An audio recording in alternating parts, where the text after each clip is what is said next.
Hi guys, welcome to Romance Bookstore Day. How exciting. There's nothing better than romance and we're so excited to be here with you guys today. A little background on me. My name is Aurora Dominguez. I am in South Florida. I see a couple of you are here from Florida. So hi Floridians, and a couple of you are here from everywhere, New Jersey, Missouri, Tokyo. Oh my God, welcome. Thank you for being here. I am an educator, high school teacher, professor, and I write for Book Riot and Frolic, covering all sorts of bookish things. So without further ado, I wanted to have our lovely authors introduce themselves and kind of talk a little bit about their novels. So whoever wants to start can go on out and introduce yourselves and talk about your books. I'm Maisey, and I write Western romance for Harlequin, and I also write for Harlequin's Presents and Desire lines, and I write women's fiction for Harlequin as well. And I live in Oregon, which is actually beautiful today. We've been under wildfire smoke, and it's been like 115 degrees, but today it's like 75, and it's ridiculously beautiful. Awesome. So Sheila, you want to go next? Sure. I'm Sheila Roberts. I'm the well-seasoned lady of the group. Still 39 in my mind and a babe, but that's a whole nother story. And I also write for Harlequin. I write for their Mira line, and I write kind of women's fiction / romance. Awesome. There we go. Audrey, let's go. How about you?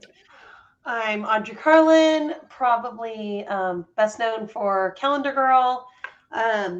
I write women's fiction romance for Harlequin, and I'm very excited to be part of this crew because this is my first series with Harlequin, actually. So I'm excited to share and talk a little bit about, What the Heart Wants and Cat's Dream, which have already come out, and my next one with Harlequin coming out in January. So yeah, thanks for having me. Thank you for being here. Marcella, how about you? So my name's Marcella, and I write Western women's fiction for Harlequin, as well as writing for the Presents category line. And they're very different and very fun, and I'm pretty new at it all and just really loving it. So let's talk a little bit. Hey, it's Romance Bookstore Day, so we have to talk about a little bit about romance. So the first question I have for you guys tonight is and I will call your name so we can kind of go in a circle and talk a little bit about it. So my first question is, what can readers expect from your romance-inspired stories? Is there something that kind of stands out? Maybe it's a character, maybe it's the storyline, maybe it's where it's based. Let's start with Maisey. I had to unmute myself. I was slow on the trigger. I think in general from my books, what you can expect is a lot of emotion and a bit of banter. I like redemption stories. We write about love. And so I think so much about that is about hope and is about discovering that you can be loved no matter what you think or feel about yourselves. And so much of it is about people discovering their worth so that they can be loved, and that they see their value in themselves so that they can accept that from someone else. And I think that that's something you can find consistently across all my books. And then also the heroes are hot. So you get that too. Hey, nothing wrong with that. That's amazing. Sheila, how about you? Well, I like to write. First of all, I want to give a shout out to thank all our bookstores, both independent and chain, who are featuring romance this weekend. That is just so cool. And it was really fun to see on Instagram, one of our bloggers had posted, she had already bright and early got into the bookstore and bought some romance novels. And I'm like, thank you for your support and all of you joining us today. Thank you, readers, for buying romance and for believing in romance. It's just, I think it's something we really need in this day and age when we're so polarized on so many issues. I think the one thing we can at least agree on, that love is important. There's a common ground that we can all come together on. And I think if I had to sum up my books, I'd probably sum them up with 3 words, humor, hope, and happy endings. I know it's fun to have a good cry, but I don't want to leave my reader ready to go slit her wrists and lie in the bathtub, when she's done reading my book. I just want to go, yeah, I feel encouraged, and that was a fun read, and I liked that. And I think right now that's what readers are looking for. They're really looking for some hope and looking for the confirmation that, yeah, you can have a happy ending. So I think that kind of sums me up. Happy endings are so important. I always love reading a book that kind of takes you to twists and turns. And then when you get to the end, it's a happy ending. I love that. So Audrey, how about you? I think out of all of you guys, I'm the erotic romance writer. All of my stories are very, very hot. And because I believe love is erotic, and everybody's doing it. We're not talking about it, but we are doing it. So I focus primarily on sisterhood and finding yourself while falling in love, as well as that excitement of meeting the person for the first time, or having that second chance with the love of your life. And I just want people to feel that sense of inclusivity in my work. I write every single nationality. This series in particular is centered on Native Americans, and I did a bucket load of research, and my assistant happens to be Native American, so that definitely helps. But I just like to write stories for women, for people who want to read about love and sisterhood and being there for each other and lifting one another up. I love that. And Marcella, how about you? A lot of the same themes. So, there's a happy ending. I think that I would say that it's kind of that I love to write stories about really real people. So people who are maybe in positions or from backgrounds that maybe you don't see in books a lot. And then I like to write stories about those people doing their inner work to be ready for love, because I always am very interested in that idea of that we can bring our best selves to love, and that's what makes us the best suited to give the best love that we can give. And so I think that in The Wildest Ride, and even in the others, you'll see people kind of confronting inner demons in order to reach out and grab hold of love. Love that. And I'm going to take a moment to tell people that you can ask questions, and we will be moderating those towards the end of our conversation. So make sure to ask a question for these amazing authors so we can get those answered. And up next, love, romance, hot heroes, that sort of thing. When it comes to characters and character development, is there a character that you relate to the most out of your book or books that you kind of remember and you're like, oh my God, I can so relate to this character, and why? Let's start with Maisey. I think there are always pieces of myself that I relate in some ways to different characters. I always say I think sometimes I identify with my heroes, because I'm you get to write men in a way that they get to be kind of angry and really out there with their emotions, and I'm I channel that part of myself into them, and I'm haha, and everyone likes it when they do it, so ha. And then in my most recent release, The Heartbreaker of Echo Pass, the heroine is this very kind of bookish, shy, kind of dowdy person that everybody kind of underestimates. And I think that was so my experience. And I've never been shy ever, but I definitely relate to feeling like you're not as pretty as other girls, or I think we all have that feeling, and you carry that with you always. So that's one of those things that it's that's an aspect of myself that I relate to. So this idea that she was someone who felt like she was so much more than what people saw, that people saw her as this kind of awkward, plain sort of girl, and she doesn't feel that way. She feels like she should find a hot cowboy and be in love, and she's the last person in her family to fall in love, and she's the oldest sister, so she's my last remaining single from this family, and she's feeling very underestimated. And I think I relate to that really heavily.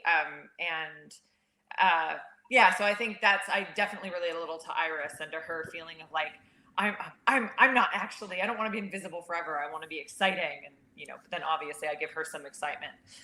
Yes. Good. I love that. Very good. And how about you, Sheila? Well, I think for me, it's a mix of characters I relate to and characters that I root for and that I want to give a voice to. I have to laugh. My last year's Christmas book, One Charmed Christmas, there was a hypochondriac in this story. That was so me. I mean, I have thought I've had everything from inflammatory breast cancer to, I mean, I get a hangnail and I think, oh my gosh, my finger is going to fall off. So I'm pathetic. I'm just such a squirrel. And so people asked in that book, who do you most relate to? I'm going, well, if you want to know who me is, just read about the hypochondriac, and that is moi.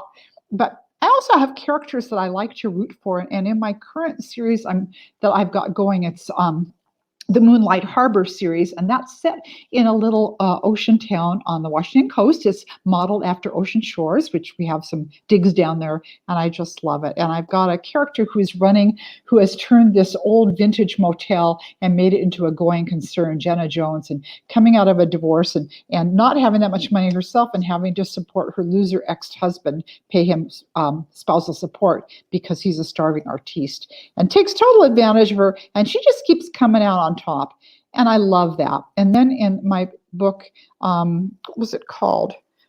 The Summer Retreat, I think it was. No, Beachside Beginnings. I had a character I really rooted for because she was coming out of an abusive relationship and rebuilding her life. And I felt like that was, I got a lot of good feedback on that from women of having really nailed that mentality of, oh, it's all somehow my fault, and I can't do this and I can't get out.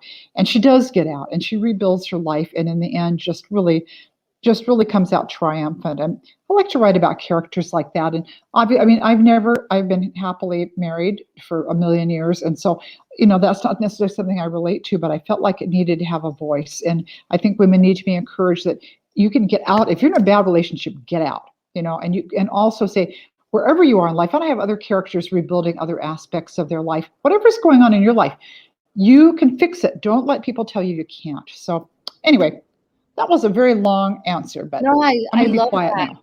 now. That's amazing. And Audrey, how about you? I think there's a little bit of me in every character I write. Definitely. I think every author gives a little bit of their soul to each one of their book babies. I never lust after my characters. They're kind of like friends to me. It's the people that I allow to live rent free in my head, and then until I write them on paper. So I don't really have a character I personally feel super, super connected to as far as my own, heart and soul, except for just all of them. But yeah, I mostly focus on writing characters that have something to learn in life, that a life lesson I want to pass on to the readership that I've learned or gleaned in my time. And I love opposites attract because my husband and I are opposites attract. I'm definitely more extroverted. He's far more introverted than I am. And I think oh my gosh, you have my sympathy. Yeah. I said, you have my sympathy. So yeah, I just think that we all give a little piece of ourselves in every character. So true. That's so important. And I feel like as authors, when you're writing, they're just there and they come out of nowhere, and it's like, okay, I need to tell their story. And in a way, I love that Sheila spoke about rooting for certain characters, because that's also so important. So we root for some characters and we relate to the situations of other characters as well. So Marcella, how about you?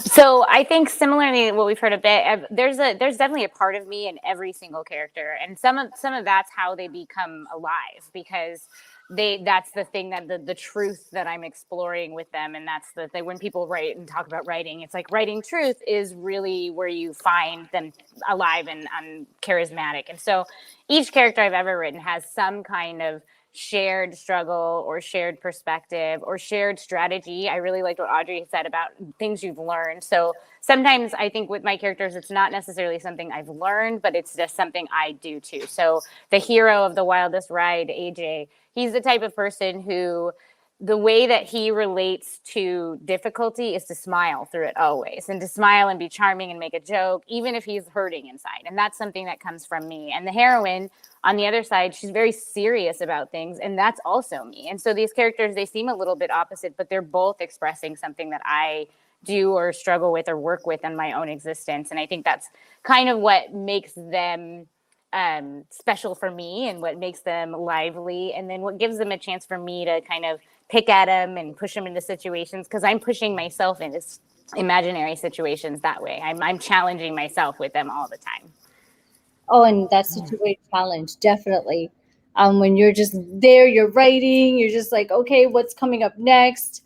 And I feel like as a reader, we just see ourselves in those characters as well. We find little bits and pieces, and that's when we kind of find ourselves or find a way to get out of a situation or deal with a situation.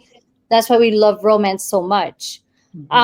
So next question for you guys, when it comes to sexy, good, engaging romance, what do you feel makes for a good, sexy, amazing, just engaging story? I mean, there's so many elements to a good, engaging romantic story. How about you, Maisey? So I like a really emotionally intense book. So for me, because with romance, we know how it's going to end, I have to be fully invested in the journey. This is important for me as a reader and a writer, that my book has a lot of tension in it.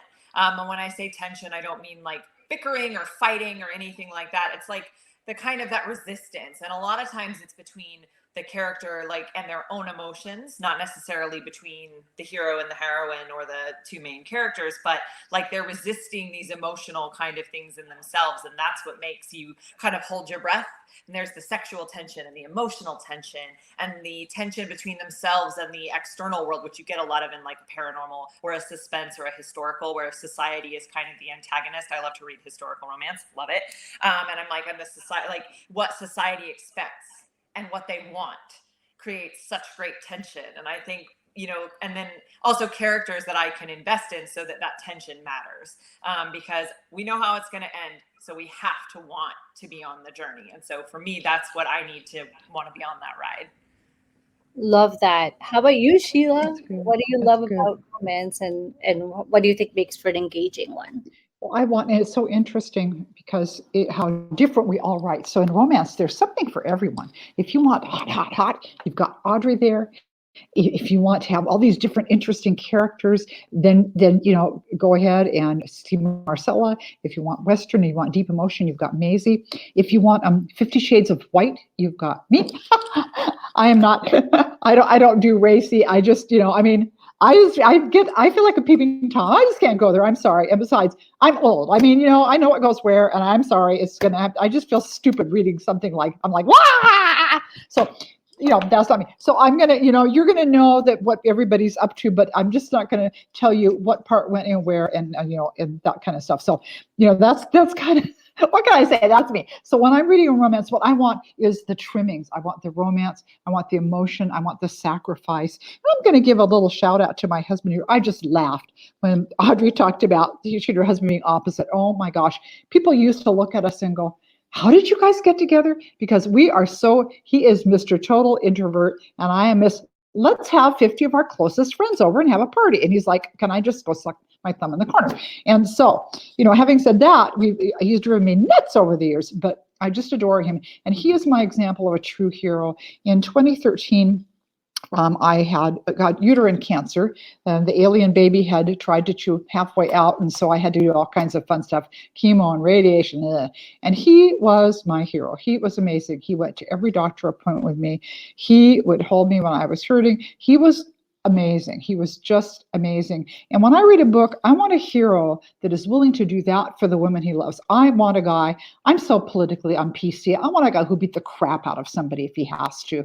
But I want that same guy to be standing like this in front of me, and saying, hey, this is my woman and I love her. I'm going to do anything for her. And if I have a hero like that in the book, I am a happy camper. So I want that emotional connection. I want a guy who's going to find out what's her love language and I'm going to give it to her. If she wants roses, she's got them. If she wants me to walk over ground glass to her house, I'm doing that. And to me, that, when I get that kind of commitment in a couple, and the same with her, when she is willing to sacrifice for him, because I think romance is pretty much in the end about being willing to give up a lot of yourself for the other person. So that's kind of what I like. I love that. That's so important. It's beautiful. It's so true. Audrey, how about you? I definitely want to make my readers feel something very intense when they are reading my stories. That's kind of how I started writing is, I read 50 Shades of Grey. I didn't write my first novel till I was 35. So I feel as though you need to feel something so intensely. Like I want that weird tightness in your stomach as you're reading. Like you're like, ooh, are they? Will they? I don't know. Maybe. Yeah. You're almost like this fight, and I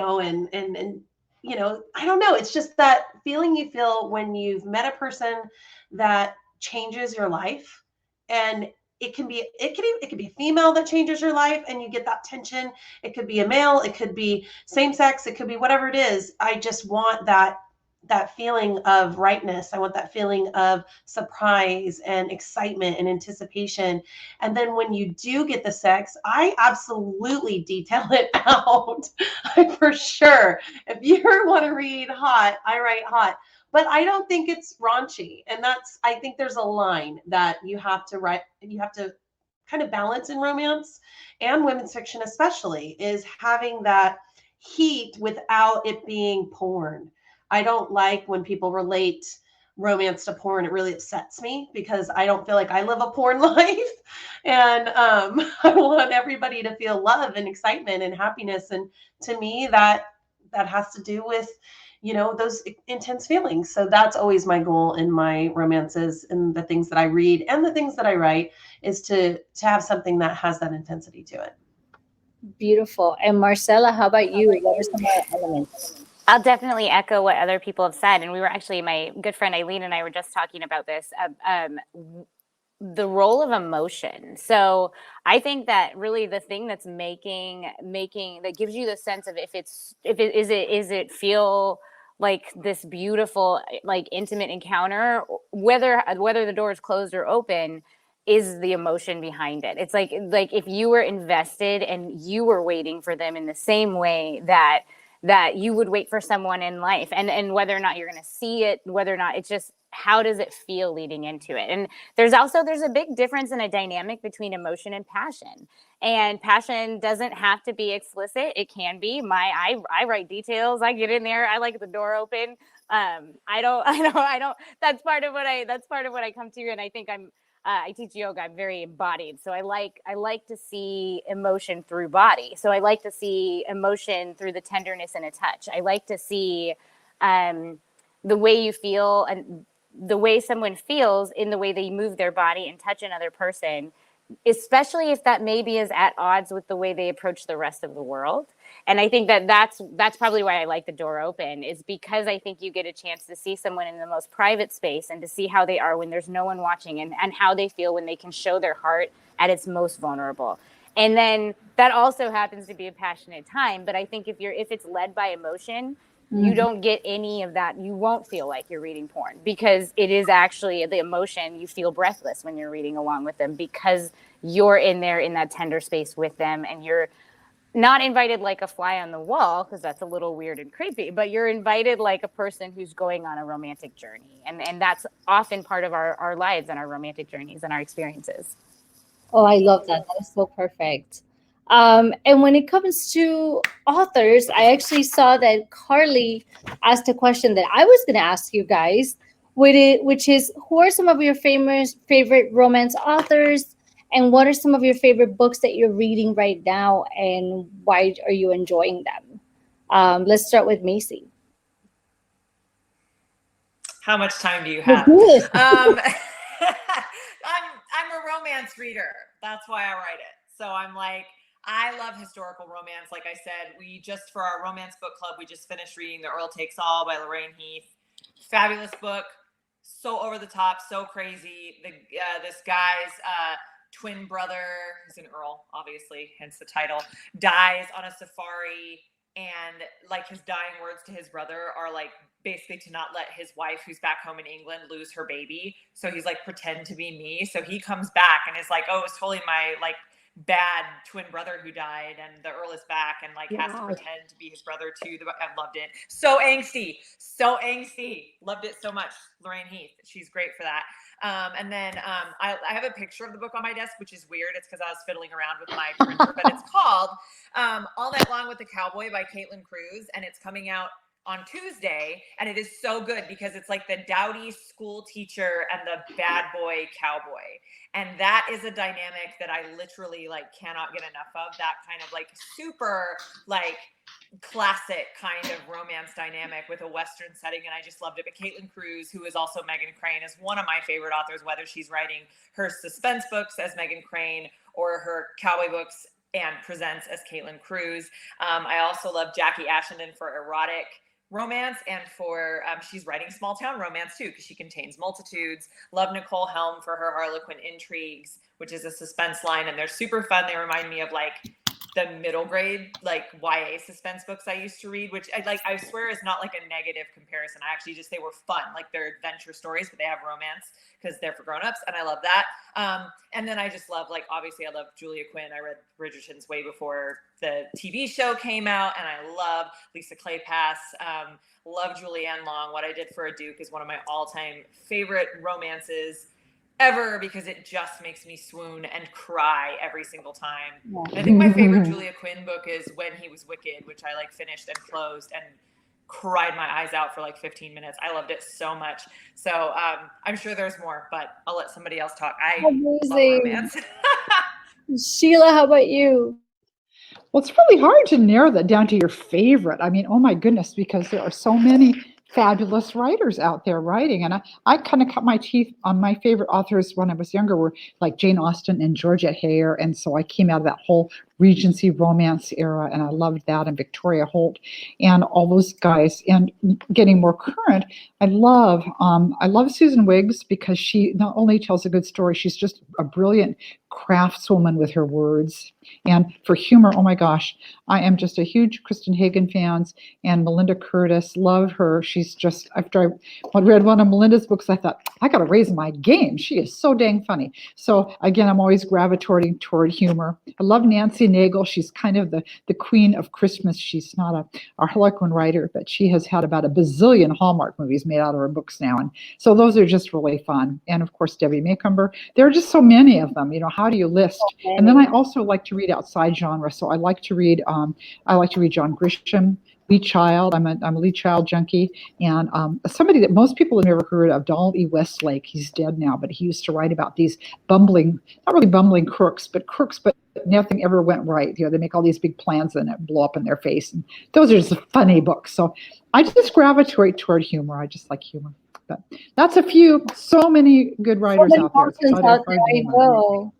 Audrey, how about you, Audrey? Okay, so that was essentially two questions. One was, what are you reading right now? And one is, what is your favorite author, right? Yes, favorite. Okay, and I'm like, yeah. You guys went on two tangents, and I was trying to keep up. And what's funny, and I think is so amazing about romance and literature today, is I have read maybe one of the people any of you have talked about.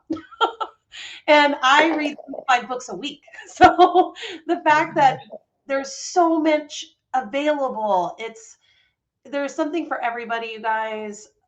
You know, whatever you're looking for, ask people that you know that are readers. Ask all of us. We're happy to give you our lists. The best book I've read recently that surprised the hell out of me was a young adult book. I was doing it for the sisterhood. I do not read young adult because I think it's not for me. I mean, it is, but it's not. So I went and grabbed it. It's These Hollow Vows by Lexi Ryan. Oh, yes. You guys, you can read this with your children. And that's what I thought was powerful, is that I could read this with my teenagers, and I enjoyed it as much as they will enjoy it. So I bought it for almost everybody I know, just because I thought it was so magical and so lovely. It's fantasy. I'm getting into fantasy. That's something I think that I have shared with some of the erotic romance authors.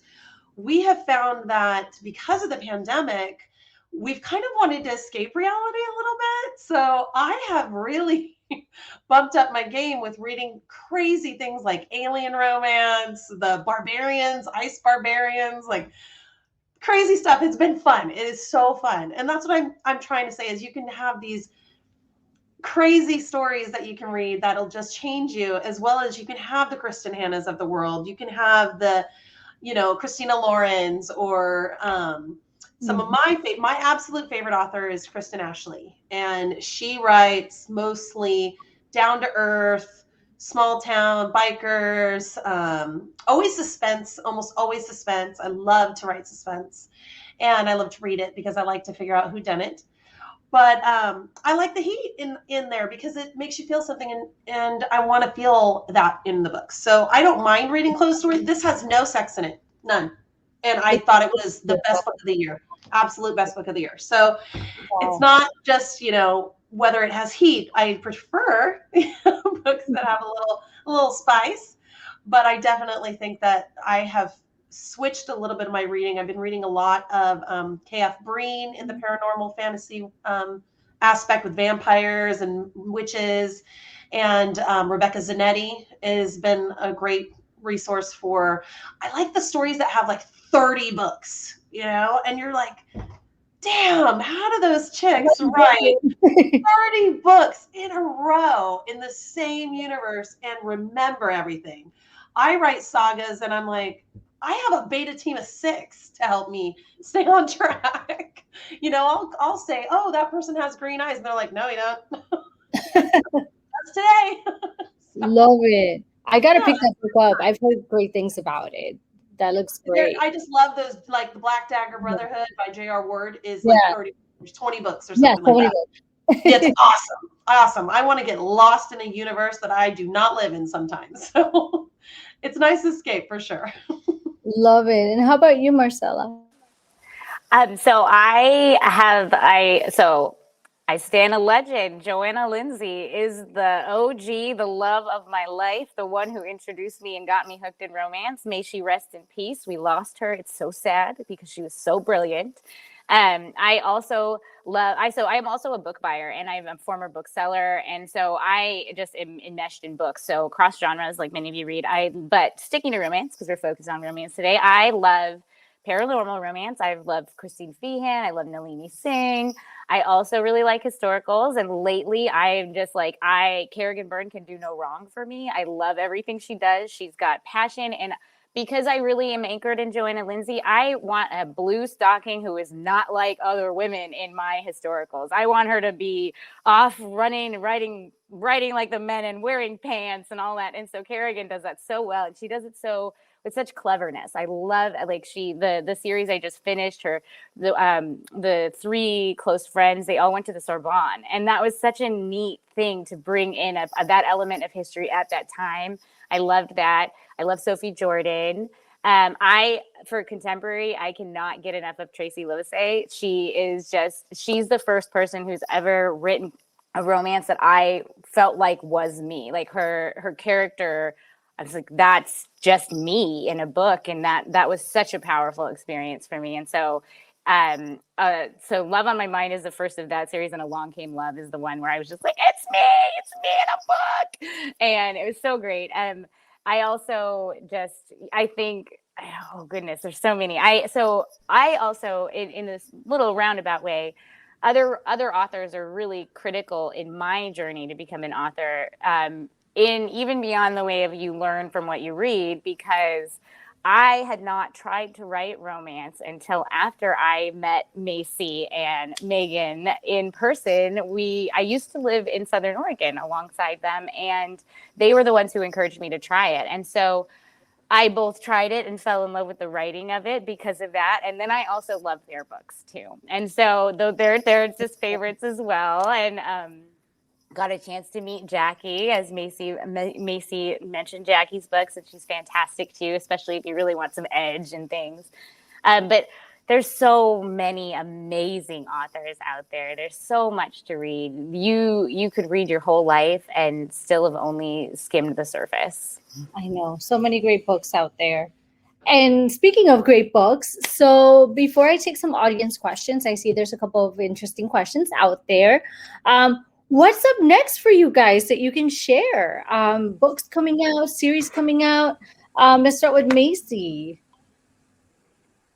I don't have an author copy yet, so I pulled up the cover on my phone, which you can't really see, but I tried my best. I can only try my best. So my next cowboy book coming out with HQN is Rodeo Christmas at Evergreen Ranch. And I love Friends to Lovers and have long maintained that it was always hard for me to find those books as a reader. So I make it my mission to write like one a year. Because I'm like, for me, really, for the girl who was always combing the library looking for those books. So that's a Friends to Lovers one. The heroine is a rodeo rider, so is the hero. And fun. I mean, I don't care if anyone can actually do this because it's fun and I wanted to write the book. Basically, in order to get access to her trust fund, the heroine has to get married and she needs it to enter this event in the rodeo because her dad is the rodeo commissioner and he won't let her do it. He's trying to bar her from doing it, basically. So she asks the hero, who's her best friend, to marry her so that she can get her money. And I really enjoyed writing them. And it's a continuation of my long-running Gold Valley series, but you could definitely drop in at any point and read any of the books. So, yeah, that was super fun. I love Christmas books. Mine are always kind of like, I don't want to say like sad because they're romances, so they end happily, but I always think that like Christmas romance is the perfect place to shove a lot of like melancholy because it's like 'tis the season to feel a little bit sad about all the things that have happened to you. I like Christmas a lot, actually, but I just think that, you know, if you have family drama and things like that, or you've lost someone, like there is a bittersweetness to it. It's like, it's beautiful and bright, but also it's the dead of winter. So there's just something about it and family traditions and all that kind of stuff. So love all that. And yeah, but if you take anything away from that long rant, Friends to Lovers, Marriage of Convenience, Cowboy. It's amazing. Sheila, how about you? Well, I do love Christmas, and I every year seem to be coming out with a Christmas book. I've had a couple of them actually made into movies now, which has been really fun. And I'm hoping for more because I'm a greedy pig, and I like having red carpet parties. So that's maybe the reason I just want to see it in a movie because I want to have all my girlfriends over and have a party. But I do have a book coming out this Christmas. I actually have a show and tell of that. A Little Christmas Spirit. And this is my homage to Dickens. I think A Christmas Carol is one of the most brilliant stories ever written. And I just kind of wanted to write something along that. So I have my curmudgeonly little guy, Stanley Mann, and he's a widower, and he has been just becoming Mr. Cranky Hermit Dude. And so he gets haunted by his wife, who is determined that he's going to get his Christmas spirit back and get out there and get involved. And so it's kind of a fun story. He ends up, not of his own volition, befriending the single woman next door with the little boy and kind of interfering in her love life and adopting a puppy and all those things you said, I can't do this because I hate Christmas. And so it's just fun. So it's kind of a dual story, her story of her adventures and then how he's getting his life back and talks about his life with his wife. So I'm really excited about this book. I hope readers are going to like it. I do. I'm like Maisey. I love Christmas. This was my favorite holiday. I love Christmas. I love Christmas books. Love Christmas movies. So I'm ready. I'm not necessarily ready for summer to end, but I am looking forward to Christmas. Oh, I love that. And Audrey? Sorry. I'm most certainly not looking forward to Christmas. I'm sorry. Christmas is hard. It's so much work. And to add a book into it, I'm like, you guys are saints, man. I have one coming out in January, but I actually wrote it like a year and a half ago. So I wrote I wrote my books. The book that's coming out for me in January is called On the Sweet Side. There is no cover. We've been dealing with that for quite a long time. There is no anything other than it's available in pre-order. But I will tell you that it's comes after this book, To Catch a Dream, which is a series of sisters. And there's two Native American sisters born by a fully Native American mother and a Caucasian military white, man. And that book comes last, actually. I decided to write the mother's story. And she writes letters to her daughters, to her daughters, because she knows she's going to die. And she has a letter ready for every single one of their birthdays, all the important moments in their lives. And when she passes, when the eldest, Evie in To Catch a Dream, is 20. The youngest is 18. And then they go on their own little journeys. They have their separate books. Each one has it, but they don't know what they don't know. I apologize, is that they have a secret sister that they didn't know about.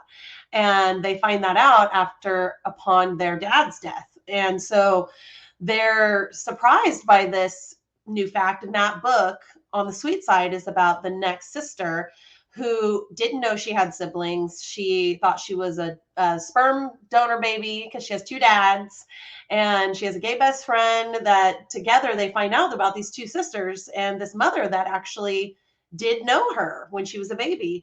And they go on a journey to be where the two sisters are so that they can learn and grow and change with this new family dynamic and see if she wants to live her life with these new women in her world. So she opens up a bakery on the sweet side, and she's a great cook, and her and her best friend open it next to the other girls, one of her sisters' store, Gypsy Soul. And she gets hooked up with the construction worker guy that actually hit on her first sister. So it's kind of angsty. It's got that he's a single dad, and his wife comes back into the fray. So there's a little bit of suspense angle as well. And it's just kind of like a cluster of so many different things in life that could shockingly happen to somebody. Yeah. And how she deals with that, how she deals with moving, how she deals with leaving her dad's. She's never left them before. How she deals with opening up a business for the first time. She gets an inheritance from this man she doesn't even know. And she's like, these sisters, I don't know. What do I do? So that's what's going to happen on the sweet side. And I hope people give it a shot. It's definitely women's fiction with the romance angle almost sitting second fiddle in this series, but it's definitely got that women's fiction versus romance. So enjoy. That's amazing. I want to pick that up. And Marcella, how about you? All these books sound amazing. I'm like making a list.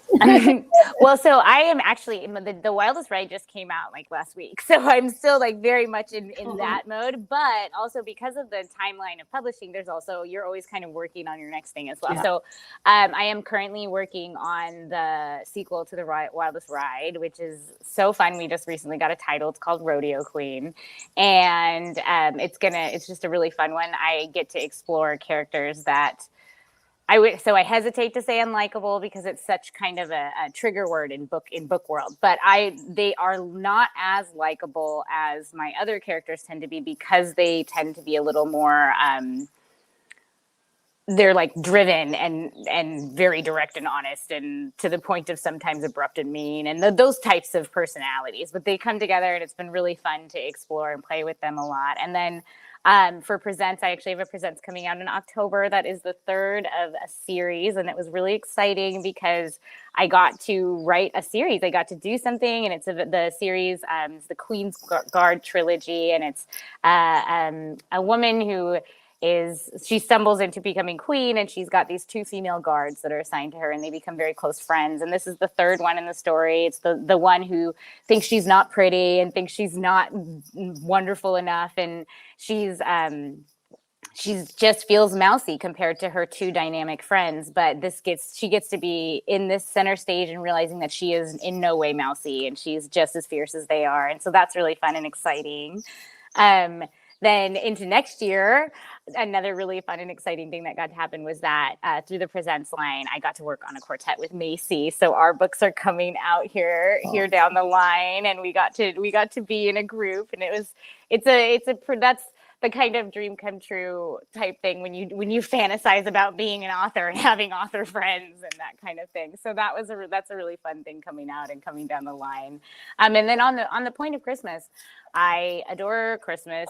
We have a really multicultural household. So the holidays begin, and they really begin in October at our house, and they don't end until Kwanzaa's done. So they go all the way through, and that's really great. And Audrey, I had to jump in with a question. You mentioned your characters are Native American. What tribe are they from?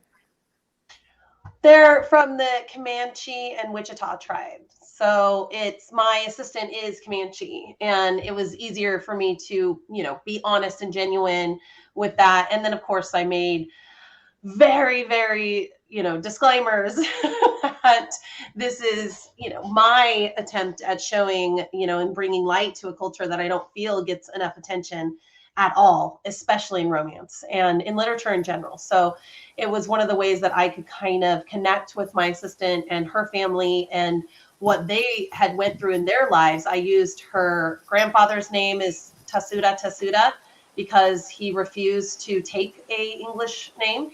So on his birth certificate, it's his name. They said, "What's your name?" Tasuda. Well, what's your last name? Tasuda. So her grandfather is Tasuda because that's great. No, I can relate a lot to that because in The Wildest Ride, the main character is Muskoke Friedman because my family is Muskoke Friedman too. Awesome. In that tie, and you're right. And it's a story. There's so many stories that have not had that much time. Well, things like powwow, people like to use words like that, and they really shouldn't. And what that really means, and different. I have some grieving ceremonies in the story that is very private. With Native Americans, a lot of them do not want to mourn the dead in the same way that we mourn the dead. They don't want to have that exact connection to things. So it's more of a respectful way, and they'll light fires and from the earth, and they will put their people, their elders, under beautiful trees, and that's where they go to visit them. It's not in a cemetery or a place of death, and they don't want to do that. They'll have parties, just kind of like Irish and the wakes and things like that. It's very, very cool. And the headdresses mean everything. And the way they have the beads mean everything. The way they do their hair means everything. So it was a lot of fun to do something that was so culturally exciting to me and to give back to the community. So like I said, I like inclusivity in all things. I write every color, every character. I do not whitewash anything because my world is not going to be whitewashed ever. I want it to be beautiful and filled with color. Love it. So we have some audience questions. So you guys already answered your new book question. What book you would recommend, favorite author. But there's a question here from Jay Kosher that I think we can wrap things up with. What is one of the most romantic stories you've ever heard? Maisey. Okay. Just a real story. I'm going to tell a real story, and I'm not going to get teary-eyed because that's not what we're here to do. My mom passed away in May. And I've been really close to I'm really close to my parents. I live next door to them. My parents are married for almost 41 years. And my mom met my dad. Speaking of romance heroes, my dad is a romance hero, and I'm not going to get deep into that because, again, I'm not going to cry. I'm just going to tell their story. My mom was from Kansas originally, then moved to Southern California. And she came up to Oregon, to Gold Hill, Oregon, to visit a friend from high school. And she met my dad at like a church youth group thing. And my dad plays music and he sings and he's got a really great voice. My dad's one of 5 boys. My dad's 6'4". My mom's 5'4". My mom moved from the city, came to this tiny town in Oregon. They're a romance couple. They're real. They exist. And so my mom was just supposed to be here visiting. She, right before she left, said to him, "If I were staying, I would have fallen in love with you." And she wasn't very bold. If you knew my mom, she's sweet and she is determined in a very quiet way, but not a very outgoing person, not the kind of person who would say something like that, but she just felt like she had to say it. And then she got in her car and she drove away. And she got like an hour away and her car broke down. And she had to get towed back to Gold Hill and ended up staying there for longer and did in fact fall in love with my dad, and they were married for 41 years. And that is the most romantic story that I know. That is beautiful. Oh my God. Love that. Sheila, how about you? Oh gosh, that one kind of really does throw me for a loop because there are so many. And but one that hit me just millions of years ago when I was in my Georgette Hare phase, it was called The Masqueraders. And I read that book over and over and over and over again, just because it was so charming. And there was this one scene where this woman, one of the old women masquerading as a guy, and the brothers masquerading as a woman because they're trying to protect their identities.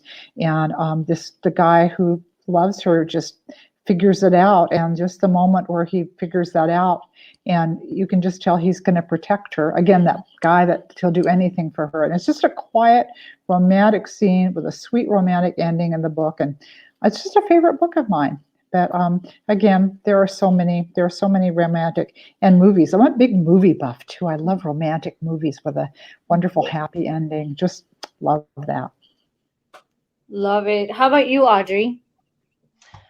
Do you mind repeating the question? I was commenting on the No, chat when you said it. What is the most romantic story you've ever heard, ever? Heard. Or read or seen, like a romantic story. It was an audience question. Yes. Oh God, that's so hard. I feel like Maisey's story is pretty damn romantic. That was So really beautiful. I know. I love that one. Yeah, that would probably take me a year to figure out. I think that romance is so beautiful in general, and everybody tells it in their own unique way. I could answer that. 50 Shades of Grey is what made me choose to write romance at 35 years old. So that was something that I connected to, not because of the BDSM. I don't write any BDSM actually, or kink of any kind, but it was just the true nature of the love part that I connected to. And that's obviously hundreds of millions of people around the world have also connected to it. So I think that connection of a couple in the beginning is just so powerful. And that's one of the reasons why I started writing. So I would put 50 Shades of Grey up there in my top romances. Love it. That's great. Marcella, how about you? So as soon as you asked this question, a line from the last line from the movie A Very Long Engagement just popped into my head. And it's the last line in English is "She looked at him." And the story is of two childhood sweethearts. It's set during World War I, and he goes to war, and they think he dies. And so she is certain, she knows in her heart she would know if he was dead or not. And so she waits for him, and their very long engagement is 12 years long. And at the end, he comes up the road, and she just looks at him, and it just catches me every time. It makes me teary just thinking it, because she has waited for so long just to lay eyes on him. And it's such a beautiful story. And it makes me realize that something about endurance of love. So I also really love An Affair to Remember, and that idea of this, like, the separation that you must go through before you can find each other again. That always just gets me. It steals me hard. I love that endurance. So anything with enduring love really always gets me. On a silly note, though, there's also like some just like, I love it. I love a love story where one character really underestimates the other one and is proven wrong and realizes how wrong they were. That's good. Oh my God. Guys, well, thank you so much for being here tonight. That was the audience question. Everything else you guys answered, which was amazing. Remember, guys, it's Bookstore Romance Day. Please, please, please support your indie bookstores. Buy books via bookshop.org. Thank you so much, Harlequin, for having us here tonight. I really appreciate moderating you ladies. It was such an honor. Thank you. Thank you for doing it. Yes, of course. So have a beautiful Saturday night, guys, and thank you so much. Bye, everybody. Bye.